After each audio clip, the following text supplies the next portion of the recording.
സ്വാഗതം പേജ് 10 സ്റ്റോറീസിലേക്ക്. ട്രംപിന്റെ ഇറാൻ പേടി കൂടുകയാണ്. ആ പേടിക്കിടയിലും ഇറാനെതിരെ അമേരിക്ക സൈനികമായി വിജയിച്ചെന്ന് ട്രംപ് വീരവാദം മുഴക്കുന്നുണ്ട്. എന്നാൽ ട്രംപ് ആകെ കൺഫ്യൂഷനിലാണെന്നാണ് വാർത്താ ഏജൻസികൾ റിപ്പോർട്ട് ചെയ്യുന്നത്. ഇറാനെതിരെ യുദ്ധം വിജയിച്ചെങ്കിൽ പിന്നെ എന്തുകൊണ്ട് സൈന്യത്തെ പശ്ചിമേഷ്യയിൽ നിന്ന് പിൻവലിക്കുന്നില്ല എന്നുള്ള ചോദ്യമാണ് ട്രംപിനെ ഇപ്പോൾ അലട്ടുന്നത്. സൈന്യത്തെ പിൻവലിക്കാൻ ട്രംപിന് പേടിയുണ്ടെന്നാണ് റോയിറ്റേഴ്സ് റിപ്പോർട്ട് ചെയ്യുന്നത്. അതിന് കാരണം ഇറാന്റെ ശക്തി കുറഞ്ഞിട്ടില്ല എന്നുള്ള മുന്നറിയിപ്പും ഇറാൻ എങ്ങനെ പ്രതികരിക്കുമെന്ന ആശങ്കയുമാണെന്ന് റോയിറ്റേഴ്സ് റിപ്പോർട്ട് ചെയ്യുന്നു. ഇറാൻ തകർന്നെന്ന പെന്റഗൺ വിലയിരുത്തലിനെ American vice president JD Vance തന്നെ തള്ളിക്കളയുന്ന സാഹചര്യത്തിൽ റോയിറ്റേഴ്സിന്റെ ഈ വാർത്ത വളരെ പ്രധാനപ്പെട്ടതാണ്. ഇതിനിടയ്ക്ക് ട്രംപിനെ ഞെട്ടിച്ച് ഇറാൻ ഹാക്കർമാരുടെ നീക്കവും ഉണ്ടായി. 2000-ഓളം അമേരിക്കൻ മറീനുകളുടെ വ്യക്തിഗത വിവരങ്ങൾ ഇറാൻ ഹാക്കർമാർ ചോർത്തി പ്രസിദ്ധീകരിച്ചിട്ടുണ്ട്. അപ്പോഴും ഇറാൻ നേതാക്കളെ ഭീഷണിപ്പെടുത്തുന്നതിൽ നിന്ന് ട്രംപ് പിന്മാറുന്നില്ല എന്നതാണ് രസകരം. ഇറാൻ റഷ്യയുമായി ചേർന്ന് നടത്തുന്ന പുതിയ നീക്കങ്ങളാണ് ഇപ്പോൾ ട്രംപിന് മേൽ കൂടുതൽ സമ്മർദ്ദം ഉണ്ടാക്കുന്നത്. ഹോർമൂസിലെ അമേരിക്കൻ ഉപരോധത്തെ മറികടക്കാൻ റഷ്യയുമായി ചേർന്ന് ഇറാൻ മറ്റു മാർഗങ്ങൾ സജീവമാക്കുകയാണ്. അതിൻ്റെ ഭാഗമാണ് ഇറാന് 6 വ്യാപാര പാതകൾ തുറന്നു നൽകിയ പാകിസ്ഥാന്റെ നീക്കമെന്നാണ് റിപ്പോർട്ട്.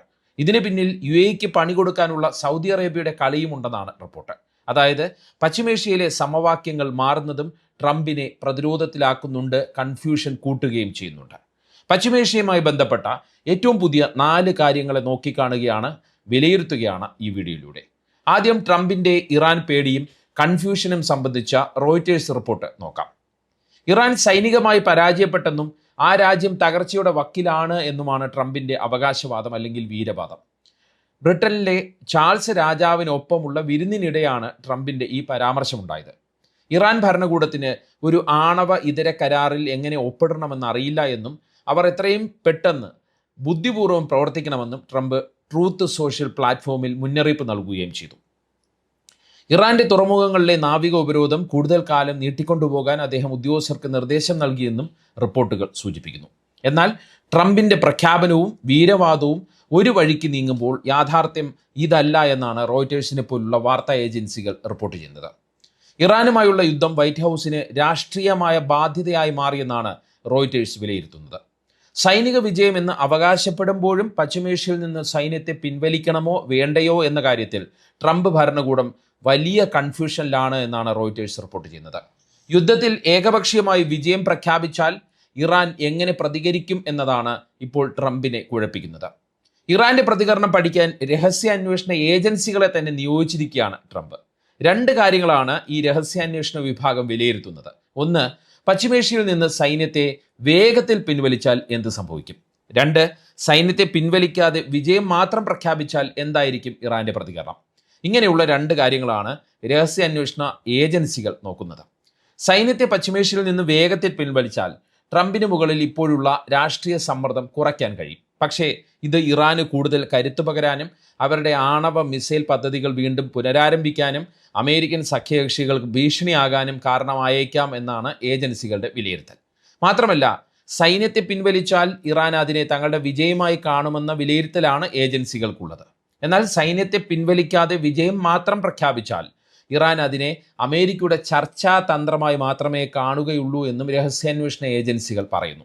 അതായത് സൈന്യത്തെ പെട്ടെന്ന് പിൻവലിക്കേണ്ട, പകരം വിജയം പ്രഖ്യാപിക്കാനായിരിക്കും ഏജൻസികൾ ട്രംപിന് നൽകുന്ന ഉപദേശമെന്നാണ് സൂചന. ഈ സാഹചര്യത്തിലാണ് American vice president JD Vance ഇറാനെക്കുറിച്ചുള്ള പെന്റഗൺ വിലയിരുത്തലുകളെ തള്ളിയെന്ന റിപ്പോർട്ട് വളരെ പ്രസക്തമായി മാറുന്നത്. ഹോർമൂസ് ഉപരോധവും സൈനിക നീക്കങ്ങളും വഴി ഇറാന്റെ സൈനിക ശേഷിയെ ഗണ്യമായി തകർക്കാൻ കഴിഞ്ഞെന്നും യുദ്ധം നിർണായകമായ വിജയത്തിലെത്തിയെന്നുമാണ് പെന്റഗൺ ട്രംപിനെ അറിയിച്ചത്. ഇത് കേട്ടപാടെ യുദ്ധത്തിൽ തന്നെ തങ്ങൾ സൈനികമായി വിജയിച്ചെന്ന് ട്രംപ് പ്രഖ്യാപനവും നടത്തി. എന്നാൽ വൈസ് പ്രസിഡന്റ് JD വാൻസ് ഈ വിലയിരുത്തലിനെ പരസ്യമായി തള്ളുകയാണ്. അതായത് പെന്റഗണെയും തള്ളുകയാണ്, പെന്റഗന്റെ വാക്ക് കേട്ട് വിജയം പ്രഖ്യാപിച്ച ട്രംപിനെയും തള്ളുകയാണ്. ഇറാൻ സൈനികമായി തകർന്നു എന്ന വാദം തെറ്റാണ് എന്നും അവർക്ക് ഇപ്പോഴും അമേരിക്കൻ താൽപ്പര്യങ്ങൾക്കുമേൽ കടുത്ത പ്രത്യാക്രമണം നടത്താൻ ശേഷിയുണ്ട് എന്നുമാണ് വാൻസിന്റെ പക്ഷം. മാത്രമല്ല, അമേരിക്കയുടെ മിസൈൽ ശേഖരം ഗണ്യമായി കുറഞ്ഞെന്നാണ് വാൻസിന്റെ വിലയിരുത്തൽ. ആയുധശേഖരം ഇപ്പോഴും സുരക്ഷിതമാണെന്ന പെന്റഗന്റെ അവകാശവാദത്തെയാണ് വാൻസ് ഇങ്ങനെ ചോദ്യം ചെയ്യുന്നത്. തൻ്റെ അതൃപ്തിയും വിലയിരുത്തലുകളും ട്രംപിനോട് വാൻസ് നേരിട്ട് തന്നെ പറഞ്ഞുവെന്നാണ് ദി അറ്റ്ലാന്റിക് റിപ്പോർട്ട് ചെയ്യുന്നത്. റോയിറ്റേഴ്സ് പുറത്തുവിട്ട വിവരങ്ങൾ പ്രകാരം ഇറാൻ തങ്ങളുടെ ബാലിസ്റ്റിക് മിസൈൽ ശേഖരവും ആണവശേഷിയും വലിയ തോതിൽ ഒളിപ്പിച്ചു വച്ചിരിക്കുകയാണ്. പെന്റഗൺ അവകാശപ്പെടുന്നത് പോലെ ഇറാന്റെ ബ്ലാക്ക് ബോൺ അല്ലെങ്കിൽ നട്ടെല്ല് തകർന്നിട്ടില്ല എന്നും, മറിച്ച് അവർ കൂടുതൽ അപകടകരമായ രീതിയിൽ തിരിച്ചടിക്കാൻ തയ്യാറാകുകയാണ് എന്നുമാണ് റോയിറ്റേഴ്സ് റിപ്പോർട്ട് ചെയ്യുന്നത്, അല്ലെങ്കിൽ റോയിറ്റേഴ്സിന്റെ റിപ്പോർട്ട് അടിവരയിടുന്നത്. അതായത് യുദ്ധത്തിൽ തങ്ങൾ വിജയിച്ചുവെന്ന് ട്രംപ് ലോകത്തോട് പറയുമ്പോൾ ഭയാനകമായ മറ്റൊരു ഘട്ടം വരാനിരിക്കുന്നതേ ഉള്ളൂ എന്ന മുന്നറിയിപ്പാണ് റോയിറ്റേഴ്സിനെ പോലുള്ള വാർത്താ ഏജൻസികളും അമേരിക്കൻ വൈസ് പ്രസിഡന്റ് JD വാൻസും മുന്നറിയിപ്പായി നൽകുന്നത്. ഈ കൺഫ്യൂഷൻ ഉള്ളതുകൊണ്ടാണ് ട്രംപ് പശ്ചിമേഷ്യയിൽ നിന്ന് സൈന്യത്തെ പിൻവലിക്കാൻ മടിക്കുന്നത് എന്നാണ് നമുക്ക് വിലയിരുത്താൻ കഴിയുക. യുദ്ധം അവസാനിപ്പിക്കാൻ ട്രംപിന് ആഗ്രഹമുണ്ടെങ്കിലും സൈന്യത്തെ പെട്ടെന്ന് പിൻവലിച്ചാൽ അത് വലിയൊരു തിരിച്ചടിയാകുമെന്ന് ട്രംപ് ഭയപ്പെടുന്നു. മാത്രമല്ല, കാര്യമായ നേട്ടങ്ങളില്ലാതെ മൊത്തം കോട്ടങ്ങളുമായി പിന്മാറുന്നത് തനിക്ക് ദുർബലനായ നേതാവ് എന്ന പ്രതിച്ഛായ നൽകുമെന്ന് ട്രംപ് പേടിക്കുന്നു.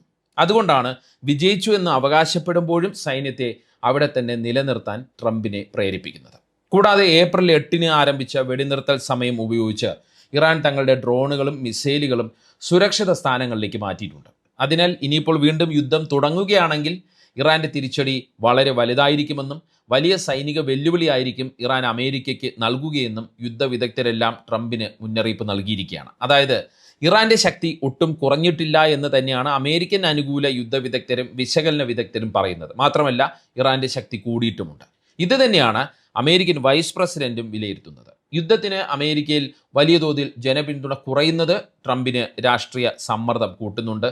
യുദ്ധം തനിക്കും പാർട്ടിക്കും വരുത്തുന്ന രാഷ്ട്രീയ ആഘാതത്തെക്കുറിച്ച് ട്രംപ് ബോധവാനാണ് എന്ന് വൈറ്റ് ഹൗസിലെ ചർച്ചകളിൽ പങ്കെടുത്തവർ പറയുന്നു.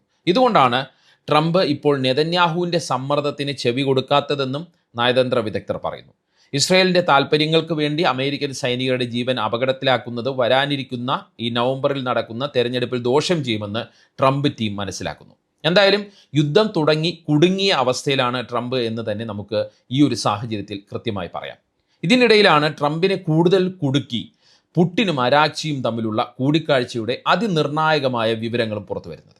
അമേരിക്കയുടെ ഹോർമൂസ് ഉപരോധത്തെ മറികടക്കാൻ പ്രധാനമായും 3 തീരുമാനങ്ങളാണ് ഇരുവരുടെയും ചർച്ചയിൽ ഉരുത്തിരിഞ്ഞത്. ഒന്ന്, കാസ്പിയൻ കടൽ വഴിയുള്ള വ്യാപാരം. ഹോർമൂസ് കടലിടുക്ക് ഒഴിവാക്കി, അല്ലെങ്കിൽ ഹോർമൂസ് കടലിടുക്കിൽ അമേരിക്കൻ ഉപരോധം നടക്കുന്നതുകൊണ്ട് റഷ്യൻ തുറമുഖങ്ങളിൽ നിന്ന് കാസ്പിയൻ കടൽ വഴി നേരിട്ട് ഇറാനിലെ വടക്കൻ തുറമുഖങ്ങളിലേക്ക് ചരക്കുകൾ എത്തിക്കാൻ തീരുമാനമായി. ധാന്യങ്ങൾ, ലോഹങ്ങൾ, വ്യാവസായിക ഉൽപ്പന്നങ്ങൾ എന്നിവ ഈ പാതയിലൂടെ ഇറാനിലേക്ക് എത്തും. 2, railway connectivity. International north south transport corridor എന്ന റോഡ് ശൃംഖല വേഗത്തിലാക്കാൻ ഇരു നേതാക്കളും തീരുമാനിച്ചു. ഇതിന്റെ ഭാഗമായി വടക്കൻ ഇറാനിലെ റാഷിദ് അസ്താര റെയിൽ ലിങ്ക് പൂർത്തിയാക്കാൻ റഷ്യ സാമ്പത്തിക സഹായം ഉടൻ നൽകും. ഇതിൽ നിലവിൽ വരുന്നതോടെ റഷ്യയിൽ നിന്ന് ട്രെയിൻ മാർഗം ചരക്കുകൾ നേരിട്ട് ഇറാനിലെത്തുകയും അവിടെ നിന്ന് കരമാർഗം മറ്റു രാജ്യങ്ങളിലേക്ക് കൊണ്ടുപോവുകയും ചെയ്യും. 3, പാകിസ്ഥാനുമായി ചേർന്നുള്ള നീക്കം. ട്രംപിനെ തന്നെ ഞെട്ടിച്ച് പാകിസ്ഥാൻ ഇറാനു വേണ്ടി തുറന്ന 6 പുതിയ വ്യാപാര പാതകൾ റഷ്യ ഇറാൻ പദ്ധതിയുടെ ഭാഗമാണ്. റഷ്യയിൽ നിന്ന് ഇറാനിലെത്തുന്ന ചരക്കുകൾ ഇറാനിലെ റോഡ് മാർഗങ്ങളിലൂടെ പാകിസ്ഥാനിലെ ഗ്വാദർ, കറാച്ചി തുറമുഖങ്ങളിൽ എത്തിക്കാനും അവിടെ നിന്ന് ഏഷ്യൻ രാജ്യങ്ങളിലേക്ക് അയക്കാനുമാണ് ഇതിലൂടെ ലക്ഷ്യമിടുന്നത്. ഇത് ഹോർമൂസ് ഉപരോധം പാടെ അവഗണിക്കാൻ ഇറാനെ സഹായിക്കുമെന്നാണ് വിലയിരുത്താൻ കഴിയുക. എന്നാൽ ഈ കരമാർഗങ്ങൾ ഇറാന് ഒരു ലൈഫ് ലൈൻ നൽകുമെങ്കിലും ഹോർമൂസ് കടലിടുക്ക് വഴിയുള്ള വമ്പിച്ച എണ്ണ കയറ്റുമതിക്ക് പകരമാകാൻ ഇതിന് ഒരുപാട് പരിമിതികളുണ്ട്. ഇതിനെക്കുറിച്ച് ഞാൻ കഴിഞ്ഞ ദിവസങ്ങളിൽ ഒരു വീഡിയോ ചെയ്തിട്ടുമുണ്ട്. എങ്കിലും റഷ്യയുടെയും ചൈനയുടെയും പിന്തുണയോടെ ഇറാൻ കെട്ടിപ്പടുക്കുന്ന ഈ സമാന്തര വ്യാപാര ശൃംഖല അമേരിക്കൻ ഉപരോധങ്ങളുടെ മുനയൊടിക്കാൻ പ്രാപ്തിയുള്ളതാണ് എന്ന് തന്നെയാണ് നമുക്ക് വിലയിരുത്താൻ കഴിയുക. ഇതുകൊണ്ട് തന്നെയാണ് ഇറാൻ റഷ്യ ചർച്ച ട്രംപിനെ അലോസരപ്പെടുത്തുന്നത്. ഇറാന് വേണ്ടി പാതകൾ തുറന്ന പാകിസ്ഥാന്റെ നീക്കവും ഇറാനെ കുടുക്കാനുള്ള ട്രംപിന്റെ നീക്കത്തിന് തടയിടുന്നു എന്നാണ് വിലയിരുത്തൽ. പാകിസ്ഥാന്റെ ഈ നീക്കത്തിന് പിന്നിൽ സൗദി അറേബ്യയും ഉണ്ട് എന്നാണ് ചില റിപ്പോർട്ടുകൾ സൂചിപ്പിക്കുന്നത്. അങ്ങനെ പറയാൻ കാരണം ഒപ്പക്കിൽ നിന്ന് പിന്മാറാനുള്ള UAEയുടെ നീക്കമാണ്. UAEയുടെ ആ തീരുമാനത്തിന് പിന്നിൽ അമേരിക്കയുടെ സമ്മർദ്ദവുമുണ്ട്. 2 കാര്യങ്ങളാണ് ഇതിൽ നടന്നത്. ഇറാന്റെ തന്ത്രങ്ങളെ മറികടന്ന് എണ്ണ വില പിടിച്ചു നിർത്താൻ ട്രംപ് നടത്തിയ നീക്കം, ഇറാനൊപ്പം സൗദിക്ക് പണി കൊടുക്കാൻ UAE എടുത്ത തീരുമാനം. ഒപ്പക് നിയന്ത്രണങ്ങൾ കാരണം UAEക്ക് തങ്ങളുടെ മുഴുവൻ ശേഷിയിലും എണ്ണ ഉൽപ്പാദിപ്പിക്കാൻ ഇപ്പോൾ കഴിയുന്നില്ല. ഇത് മറികടക്കാനാണ് UAE ഇത്തരമൊരു തീരുമാനമെടുത്തത്. അതായത് ഒരേ സമയം തങ്ങളെ ആക്രമിച്ച ഇറാനും സാമ്പത്തിക എതിരാളികളായ സൗദിക്കും ആഘാതമുണ്ടാക്കാൻ ഈ ഒപ്പക്കിൽ നിന്ന് പിന്മാറിയ തീരുമാനത്തിലൂടെ കഴിയുമെന്ന് UAE കരുതുന്നു. UAE ഒപ്പക്കിൽ നിന്ന് പുറത്തു പോകുന്നത് ട്രംപിൻ്റെയും അമേരിക്കയുടെയും താൽപ്പര്യങ്ങളുമായി ചേർന്നു പോകുന്നതുമാണ്. എണ്ണവില കുറയുന്നത് ഇറാന്റെ സമ്പദ് വ്യവസ്ഥയെ കൂടുതൽ തളർത്തും. ഇറാൻ ഇപ്പോൾ നടത്തുന്ന ലൈഫ് ലൈൻ ശ്രമങ്ങളെയും എണ്ണ വിൽപ്പനയിലൂടെ ലഭിക്കുന്ന ലാഭത്തെയും ഇത് നേരിട്ട് ബാധിക്കുകയും ചെയ്യും. സൗദിയും ഇറാനും തമ്മിലുള്ള ബന്ധം മെച്ചപ്പെടുന്നത് ട്രംപിന് ഇഷ്ടവുമല്ല. UAE ഒപ്പക്കിൽ നിന്ന് മാറുന്നതിലൂടെ ആ ബന്ധത്തിൽ വിള്ളലുണ്ടാക്കാനും, അതായത് സൗദി ഇറാൻ ബന്ധത്തിൽ വിള്ളലുണ്ടാക്കാനും അമേരിക്കയ്ക്ക് കൂടുതൽ സ്വാധീനമുള്ള ഒരു വിപണി സൃഷ്ടിക്കാനുമാണ് ട്രംപ് ശ്രമിച്ചുകൊണ്ടേയിരിക്കുന്നത്. എന്നാൽ പാകിസ്ഥാനെ മുന്നിൽ നിർത്തി സൗദി നടത്തുന്ന നീക്കത്തെ കൃത്യമായി നിരീക്ഷിച്ചാൽ ഇതൊരു നയതന്ത്ര പ്രത്യാക്രമണമാണെന്ന് കാണാം. UAEയും അമേരിക്കയും ചേർന്ന് ഇറാന്റെയും സൗദിയുടെയും താൽപ്പര്യങ്ങളെ ഒപ്പക്കിലൂടെ വെല്ലുവിളിക്കുമ്പോൾ അതിനുള്ള മറുപടിയായാണ് സൗദി പാകിസ്ഥാൻ വഴിയുള്ള നീക്കത്തെ പിന്തുണയ്ക്കുന്നതിനെ കാണേണ്ടത്. ഇറാൻ പൂർണ്ണമായും തകരുന്നത് മേഖലയിൽ വലിയൊരു യുദ്ധത്തിന് കാരണമാകുമെന്ന് സൗദി ഭയപ്പെടുന്നു. അതുകൊണ്ട് പാകിസ്ഥാൻ വഴി ഇറാന് വ്യാപാരപാതകൾ ഒരുക്കി നൽകുന്നതിലൂടെ ഇറാന്റെ സാമ്പത്തിക തകർച്ചയുടെ ആഘാതം കുറയ്ക്കാൻ കഴിയുമെന്ന് സൗദി വിചാരിക്കുന്നു. UAE എണ്ണ വിപണിയിൽ ഒറ്റയ്ക്ക് കളിക്കുമ്പോൾ പാകിസ്ഥാന് വമ്പിച്ച സാമ്പത്തിക സഹായം നൽകി. ഏകദേശം $3 ബില്യൺ പുതിയ സഹായം പാകിസ്ഥാന് സൗദി നൽകിയിട്ടുണ്ട്. അങ്ങനെ സഹായം നൽകി അവരെ ഇറാന്റെ ലൈഫ് ലൈനായി പ്രവർത്തിപ്പിക്കാനാണ് സൗദി പ്രോത്സാഹിപ്പിക്കുന്നത് എന്ന് നമുക്ക് വിലയിരുത്താം. ഇതിലൂടെ മേഖലയിലെ സ്വാധീനം ഉറപ്പിക്കാനും സൗദിക്ക് കഴിയുന്നു. ഒപ്പക്കിൽ നിന്ന് മാറി നിന്ന് എണ്ണവില കുറയ്ക്കാൻ നോക്കുന്ന UAEക്ക് ഇറാന്റെയും പാകിസ്ഥാന്റെയും വ്യാപാര പങ്കാളിയായി നിന്നുകൊണ്ട് താൻ തന്നെയാണ് മേഖലയിലെ യഥാർത്ഥ ബിഗ് ബ്രദർ എന്ന് മറുപടി നൽകാനും സൗദിക്ക് കഴിയുന്നു. അതായത് UAE അമേരിക്കയുമായി ചേർന്ന് ഇറാനെതിരെ നീക്കം നടത്തുമ്പോൾ പാകിസ്ഥാനെ മുൻനിർത്തി സൗദി അതിന് കൃത്യമായ മറുപണി നൽകുകയാണ് എന്ന് നമുക്ക് പറയാൻ കഴിയും. ഇങ്ങനെ പുതിയ സമവാക്യങ്ങൾ പശ്ചിമേഷ്യയിൽ രൂപപ്പെടുന്നതും ഇപ്പോഴത്തെ സാഹചര്യത്തിൽ നമ്മൾ നോക്കിക്കാണണം.